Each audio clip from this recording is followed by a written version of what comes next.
இன்றைக்கி நம்ம கடைக்கு வந்தால் 10 கிலோ சைஸு திருக்கங்க. இப்போ தான் நம்ம பீஸே போட்டுக்கிட்டு இருக்கோம். நீங்கள் வரும்போது நாங்கள் உங்களுக்கு ஒவ்வொரு கிலோவாக எடுத்து பேக் பண்ணிடுவோம். அதனால் பார்க்க முடியாது.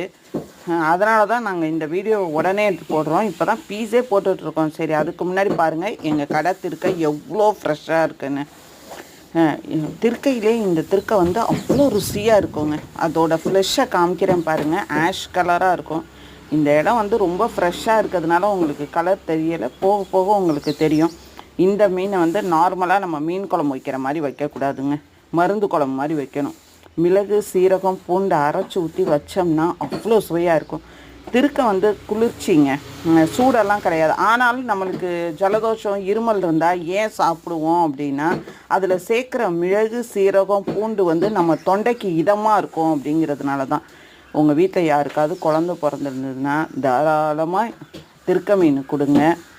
பாருங்கள் எப்படி ஆஷ் கலராக இருக்குன்னு. அந்த இடம் வந்து உங்களுக்கு பிளட்டாக இருந்ததுனால தெரியலை. அதனால தான் நாங்கள் இந்த பீஸ் எல்லாம் காமிக்கிறோம்.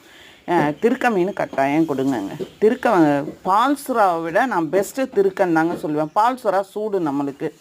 திருக்கையை பொறுத்த வரைக்கும் நல்ல குளிர்ச்சிங்கிறதுக்காக நீங்கள் பயப்பட வேணாம். ஜுரம் வர அளவுக்கெல்லாம் குளிர்ச்சி கிடையாது. இது வந்து நல்ல பால் வரும். நார்மலாக இப்போ உங்களுக்கு ஜலதோஷம், இருமல்லாம் அதிகமாக இருந்ததுன்னா இந்த மீனை வச்சு குழம்பு வச்சு சாப்பிட்டிங்கன்னா தொண்டைக்கு எல்லாத்துக்கும் அவ்வளோ இதமாக இருக்குங்க. இதில் இருக்க செவுரொட்டியை பாருங்களேன், ஆட்டோட செவுரொட்டி மாதிரியே இருக்குங்க. சாப்பிட்டு பார்த்தோம், அதே மாதிரி சுவை தாங்க. எவ்வளோ ஃப்ரெஷ்ஷாக இருக்குது பாருங்களேன். நீங்கள் வரும்போது இந்த ஆஷ் கலர் எதுவுமே உங்களுக்கு தெரியாது.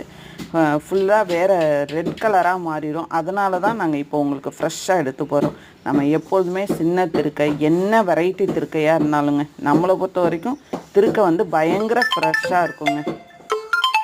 ஆமாம், இன்றைக்கி நம்ம கடைக்கு வந்திருக்க புள்ளி திருக்கங்க. இதை குருவி திருக்கன்னு சொல்லுவோம்.